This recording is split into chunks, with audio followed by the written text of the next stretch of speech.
சமைக்கும் போது ஒரு லவ்வோட சமைக்கணும்டா. அதான் பாதி ருசியே. வெங்காயம் நறுக்கும் போது கூட ரசிச்சு நறுக்கணும், லவ்வோட.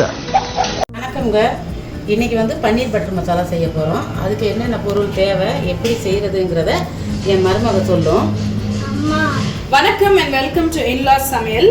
இந்த வீடியோவில் பன்னீர் பட்டர் மசாலா எப்படி செய்யறதுன்னு பார்க்கலாம். இதுக்கு என்னென்ன இன்க்ரீடியன்ஸ் தேவைன்னு முதல்ல சொல்லிடுறேன். இதுக்கு 2 வெங்காயம் பொடியாக நறுக்கி வச்சுருக்கேன், 2 ஸ்பூன் இஞ்சி பூண்டு பேஸ்ட், இதுக்கு கசூரி மேத்தி ஒரு 2 ஸ்பூன் எடுத்து வச்சுருக்கேன், கொஞ்சம் கெச்சப், டொமேட்டோ கெச்சப் எடுத்து வச்சுருக்கேன், பன்னீர், இது ரெடிமேட் பன்னீர் கூட உங்களுக்கு கடையில் கிடைக்கும், அதை க்யூப்ஸாக ஸ்லைஸ் பண்ணி வச்சுருக்கேன். இது பிரிட்டானியா சீஸ் ஸ்ப்ரெட், இது எல்லா சூப்பர் மார்க்கெட்லேயும் உங்களுக்கு கிடைக்கும். இது ஒரு சின்ன பாக்ஸ் நீங்கள் வாங்கி வச்சுக்கிட்டா கூட போதும். 6 பேருக்கு செய்யணுன்னா கண்டிப்பாக இந்த அளவு பட்டும். இதை நான் 4 டொமேட்டோ, 4 தக்காளியை மிக்சியில் போட்டு கிரைண்ட் பண்ணி அது கூட இந்த சீஸ் ஸ்ப்ரெட் 2 ஸ்பூன் ஆட் பண்ணி ஆல்ரெடி நான் மிக்ஸ் பண்ணி அரைச்சி வச்சுருக்கேன். அதனோட பேஸ்ட் தான் இது. மசாலாலாம் நான் ஆட் பண்ணும்போது என்ன செய்கிறது, எப்படி செய்யறதுன்னு சொல்கிறேன். வாங்க ரெடி பண்ணுறதுக்கு எப்படின்னு பார்க்கலாம். ஒரு கடாயில் 2 கரண்டி அளவு எண்ணெய் சேர்த்துருக்கேன். இந்த எண்ணெய் சூடானதும் இதில் நம்ம அரிஞ்சு வச்சுருக்க வெங்காயத்தை ஃபஸ்ட்டு ஆட் பண்ணுறேன்.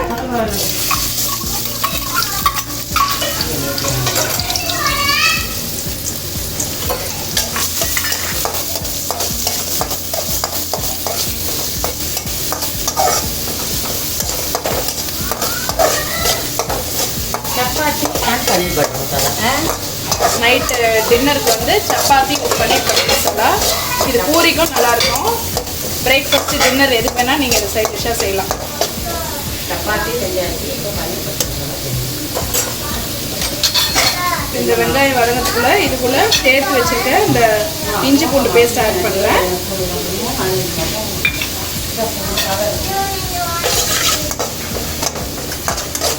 இந்த வெங்காயத்தோடு சேர்த்து இஞ்சி பூண்டு பேஸ்ட் நல்லா வதக்கி விட்டுருங்க.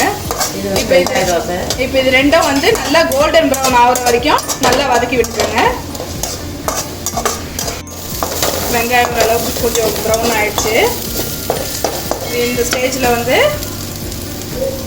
இந்த தக்காளியும் சீஸும் அரைச்சி வச்சுருக்கோம் இல்லையா, இந்த கலவை இதோட சேர்க்கணும்.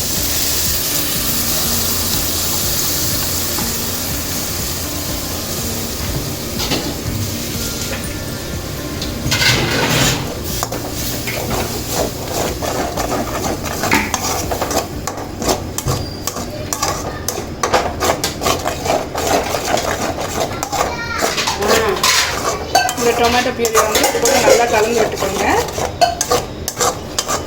இது கொஞ்சம் நல்லா கொதிச்சு இந்த பச்சை டொமேட்டோட ஸ்மெல்லாம் போகிற வரைக்கும் இது கொஞ்சம் நல்லா கொதிக்கணும். இது கொதிச்சதுக்கப்புறமா இதுக்கு என்னென்ன மசாலா ஆட் பண்ணுறதுங்கிறத பார்க்கலாம். இது நல்லா பச்சை ஸ்மெல் போயிடுச்சு தக்காளி. இது நல்லா கொதித்த உடனே இதுக்கு என்னென்ன மசாலா சேர்க்கலான்னு பார்க்கலாம். 1/2 ஸ்பூன் மஞ்சத்தூள், 1 ஸ்பூன் காஷ்மீரி சில்லி தூள். ஏன் குறுகுன்னு பார்க்குறீங்க? பார்க்குறேன், சமைக்கிறாரா அழகாக பார்த்துருக்கீங்க. பாருங்க. 1 ஸ்பூன் கரம் மசாலா,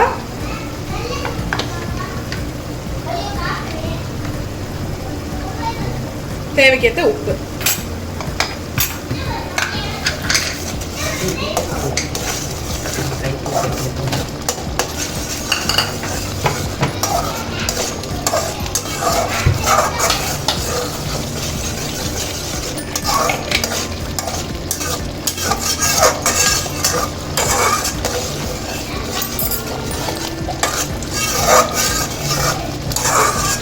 மசாலா கொஞ்சம் நல்லா கொதிச்ச உடனே பன்னீர் சேர்க்கலாம். இந்த மசாலா கொதிச்சிருச்சு. இப்போ இதில் பன்னீரை ஆட் பண்ணிடலாம்.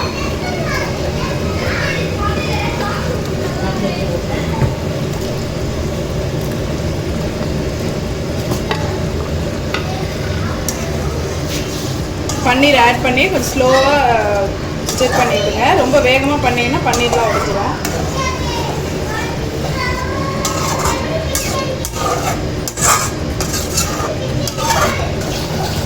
இந்த மசாலாவில் பன்னீர் சேர்த்து ஒரு கொதி வந்த உடனே இதில் இந்த எடுத்து வச்சுருக்கிற கசூரி மெத்தி ஆட் பண்ணிக்கலாம். இந்த கசூரி மெத்தியோட நான் எடுத்து வச்சுருக்கேன் இந்த சில்லி சாஸ், இந்த டொமேட்டோ சாஸ் கொஞ்சம் ஆட் பண்ணிக்கிறேன்.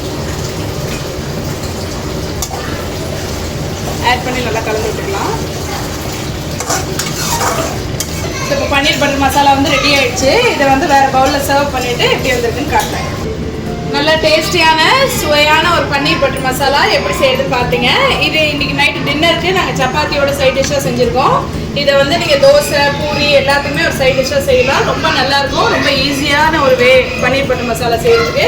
நிச்சயமாக இதை ட்ரை பண்ணி பாருங்கள். உங்கள் வீட்டில் குட்டீஸ் எல்லாருமே ரொம்ப விரும்பி சாப்பிடுவாங்க. அடுத்து ஒரு நல்ல வீடியோட சந்திக்கிறோம். எல்லா சமையலுக்கு சப்ஸ்கிரைப் பண்ணாதவங்க எங்கள் சேனலுக்கு தொடர்ந்து உங்கள் சப்போர்ட் தாங்க. சப்ஸ்கிரைப் பண்ணுங்க. ஓகே, பாய் பாய். சமைக்கும் போது ஒரு லவ்வோட சமைக்கணும்டா, அதான் பாதி ருசியே. வெங்காயம் நறுக்கும் போது கூட ரசிச்சு நறுக்கணும், லவ்வோட.